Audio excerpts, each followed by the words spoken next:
Hello. Today I'd like to show you again something from some 5-inch squares, but today it's going to be a wedge to make a Dresden plate type design. So I'm going to show you can actually get two wedge shapes the way I'm doing it from a 5-inch square. So they're not enormous, but they're a nice size. So this is the shape that we're after to cut initially. So here I've got a 5-inch square and I'm going to lay that on my board and I'm going to just trim off 1/4 of an inch one side. So in actual fact we only need it to be 4 3/4 inches one way and 5 inches in the other direction. So now I'm going to turn it round so that it's 5 inches wide and 4 3/4 inches tall, the way it's sitting on here.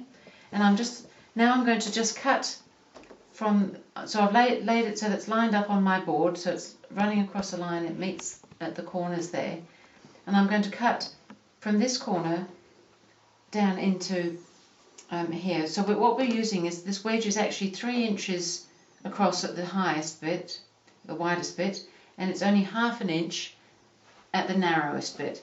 So what we need to do is cut right through that corner. We can position the ruler, and so if you've got a ruler that's got 1/4 inch increments on it, you can actually line up your 3/4 of an inch from the edge where it intersects that next inch, so that it's cutting in here about 1/4 of an inch in from that. So what we've got up here is through the corner, and we're coming in here 1 1/4 inches basically. And we're going to cut away that corner. Now I can turn the ruler around, and because we want 3 inches here, we want to come through that point that's 3 inches away up there. And the same thing here, I'm going to line up with just the 1/4 inch in from the edge with the line there. It should be 1/2 inch along this narrow straight bit down here, and I can cut through there. And so there I have my wedge shape that I'm after. But I can get a second one out of this. I'm going to actually just pull that along so that my point lines up and down, so that my point lines up again with a corner. And that comes in there 1/4 inch. It's all ready to go that side. I've just got to cut one more line. So I need to come in 1/4 inch from here and through this point out here. So again, there's a little bit extra on that side. It doesn't fit the corner exactly, so it's just a little bit of leeway, which is quite nice when you're cutting little shapes. So through this point here, 1/4 inch in from that line, so that's just a 1/2 inch left on that narrow straight bit there. And so that you don't need that bit. But so we've actually managed to get two complete wedges out of one 5-inch square. So that's kind of fun. And then when I've made this, I've chosen to do it with this alternating stripe, which I thought was quite fun, and different colours in my wedges. So now we've cut our wedges. The next thing to do is just to fold that in half along the centre line and just finger press it. You don't need a great solid press. And you can do that with all the wedges that you're going to sew. I've already got a couple here that I might use as well that's already been finger pressed in the stripe. And the next thing we do is take it to the sewing machine, and we're just going to sew along this straight edge, the short straight edge here. So again, just with our 1/4 inch seam allowance from the edge, and sew in there. Now I'm going to do a couple of these black and white ones at the same time. I've got them all ready here, and so I'm just going to feed them through and chain piece these little straight edges. This is a kind of a fun block. It's a very traditional block to do a Dresden plate. I've never made a traditional one, but these colours, and I love this stripe in it, just really appealed. Okay, I'm just going to make a small portion of one of the circle so that you can see how to put it together.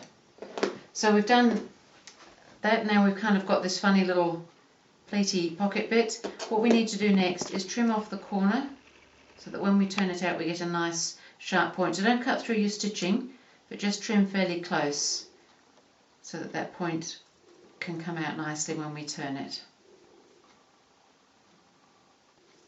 Okay, so we've done that.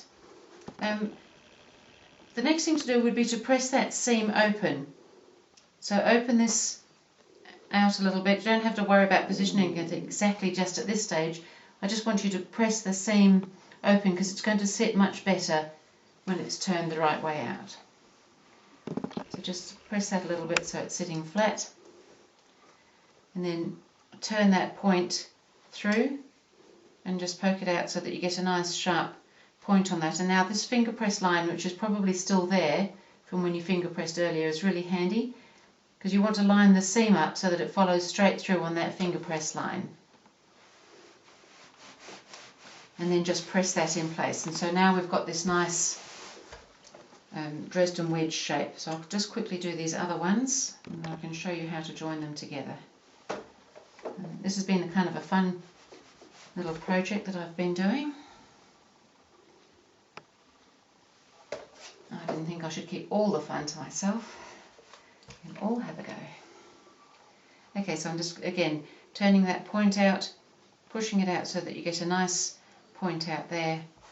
Line up the seam with the finger press line that you had going up the centre and press that nice and flat.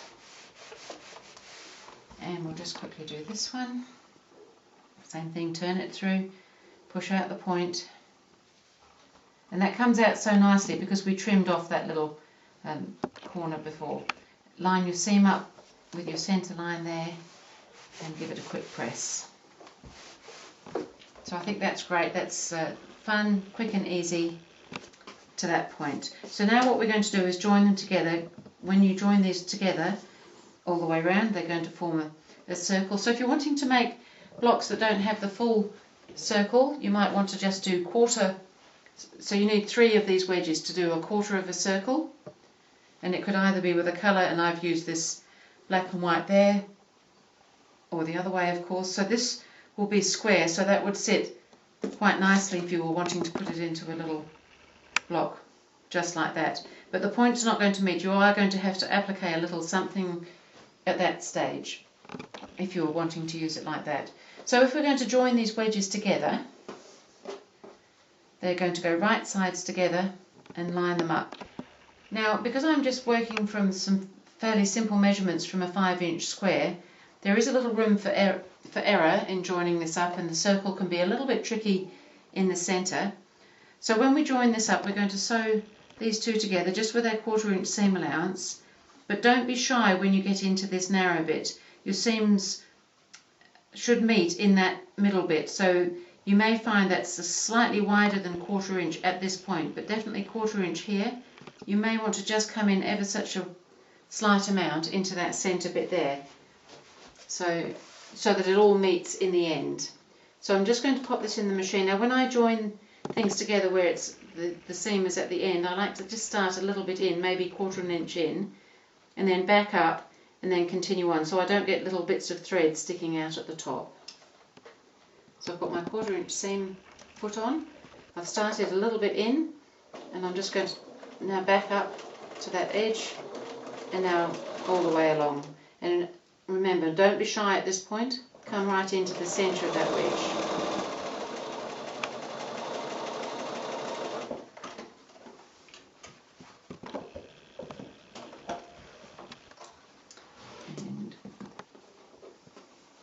So that's looking good so far. Now I'll put my next black and white one on there. Same thing again. Line them up, do the seam, and that seam should pretty much meet in the middle. I'm not trying to make it meet in the middle specifically, it's more that we've just got to bring it in ever such a fraction more than the outside bit. So a little bit of room for error, I guess, but a little bit of room for fun and fudge. Now, who likes fudge? I love fudge. We can fudge the fabric just a little bit. Okay, so come into that point. And now I find it's much easier when I'm doing these to press the seams. You kind of think that you're going to press them open because it makes some sense, but then you've got this huge problem in the centre area here. So I find it actually easiest to press the seams all in one direction. So I'll just quickly do that here. And that's looking pretty good. it should be sitting at right angles when you've got 3 bits together like that. So you need 4 lots of this to make a full circle. And I've got some bits already prepared here, which I can join up. But in actual fact, you know what is happening now. And I've got one full one done here, and you can see how all the seams are pressed all in this way, and so you get this kind of nice spiral going on in the middle here.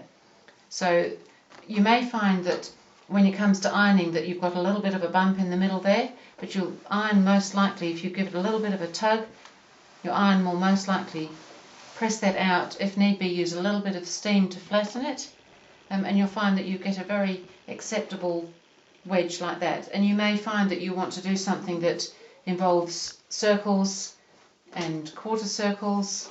You might want to do something with some half circles. So there's lots of possibilities with this wonderful Dresden, all starting from 5-inch squares.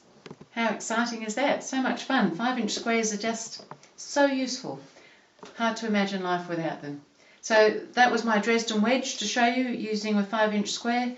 Your points, if you're going to put them onto something, you can hand stitch them down. They've got a nice finished folded over edge here. You could machine stitch them down.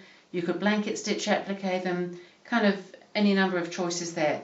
And I have made a table runner just to show you what I've done with that. Oh, I should just mention before I show you that the centre is not complete at this stage. There is actually a hole there. You may want to applique a small circle on. In my case, I've covered some bright red buttons, and I have sewn that over the centre because I thought that was kind of fun in keeping with all those other nice bright colours. So, and I've done that here on this table runner that I've made, which I thought was fun. I've appliqued them. I've just used a blanket stitch around the edge onto the white background. I cut the background into kind of a little bit of a wedge shape, just to give it a little bit of a difference, and I've popped a little hint of colour just in that binding, just to make it a little bit of fun, and then I've just quilted them. So, and I've sewn these buttons over the middle, over that little hole that was in the middle, but I could have just as easily appliqued a small circle. But that was my table runner with my Dresden wedges, and I hope you really enjoy having a play with that too. Thank you.